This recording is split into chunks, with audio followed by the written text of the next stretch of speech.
Greetings, ladies and gentlemen. My name is Nadia Capella, and today I'm going to deliver a presentation based on the topic Becoming a Competent Intercultural Communicator. So, without further ado, let's start with the presentation. Communicating in intercultural setting is not easy oftentimes, and it is a very important skill to have when you're trying to understand or learn others' culture. It is required not only when you're trying to interact with the people from that culture, but it is also required when you want to share information and share their perspective.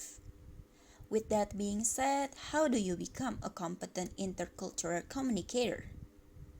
To start with, we want to acquire some key areas of knowledge to improve our intercultural communication, such as the cultural background, behavioral norms, and the culture's way of communication and language, and beliefs and values.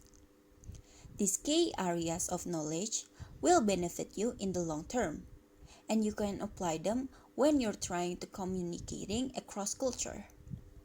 Afterwards, we can start focusing on to become a competent intercultural communicator. First of all, do your homework and study others' culture in a much more in-depth manner.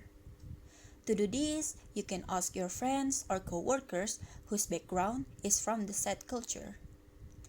Ask their advice and listen truly as to not miss any important detail you might need to avoid or do. Studying others' culture also shows your willingness to understand and learn them. And what's the better way to learn one's culture than interacting with someone from that culture? Second of all, pay attention and keep practicing. Oftentimes, the culture itself requires more attention to be learned because of their high context culture. Like the Japanese, who prefer using nonverbal communication. Their communication culture can be described as indirect and implicit, requiring us to pay attention closely to what they're saying and their body language. You can observe how they conduct interactions from their same culture and imitate them. You might need to practice a few times until you get used to it. Lastly, accept that you'll commit mistakes here and there. Learning others' culture can be quite difficult, especially when that certain culture is contrary from yours. Even with all the research, practice, or questions you're going to do or ask, you will still make mistakes because after all, you're just a human being. Don't be discouraged and keep going. We all learn from our mistakes. If you make one, then apologize and avoid the same issues in the future. While doing that, you also need to be self-aware and remind yourself not to cross boundaries or offend anyone from the culture you're learning from. To sum up, becoming a competent intercultural communicator is not an easy task.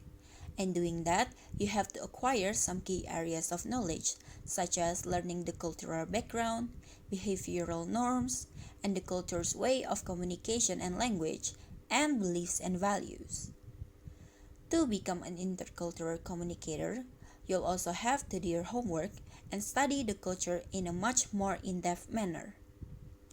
You will also have to pay attention closely and keep practicing their cultural norms. But you'll also have to accept that you'll commit mistakes in the process. I guess that is all I can deliver in this presentation. Thank you for watching and goodbye.